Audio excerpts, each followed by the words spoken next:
Omelette তো আমরা অনেক কিছু খেয়েছি, আজ নতুনত্ব ব্রোকলির অমলেট ট্রাই করা যাক।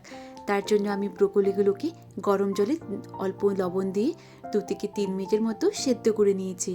তারপর একটা পাত্রে সেদ্ধ করা ব্রোকলি, পেঁয়াজ কুলি, কাঁচা লঙ্কা কুচি, পেঁয়াজ কুচি, স্বাদ মতো লবণ আর অনেকটা গোলমরিচের গুঁড়ো দিয়ে ভালো করে সব কিছু মিশিয়ে নিয়েছি।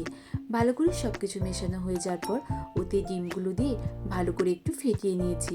আর চাইলে আপনারা এখানে দুধও ইউজ করতে পারেন, তাহলে অমলেটটা আরও নরম হবে। তারপর কড়াইয়ে তেল গরম করে ওই ডিমের মিশ্রণটাকে দিয়ে ভালো করে একটু চাড়িয়ে নিয়েছি সব কিছু। ভালো করে সব কিছু চাড়িয়ে নেওয়ার পর ঢাকনা দিয়ে 2 থেকে 3 মিনিট রেখে দেওয়ার পর আবারও উল্টে এপিট ওপিট লাল লাল করে ভেজে নিলে রেডি আমাদের ব্রোকলি অমলেট। এটা কিন্তু দারুণ খেতে হয়। আজ এই পর্যন্তই, দেখা হচ্ছে পরের ভিডিওতে। Tata bye.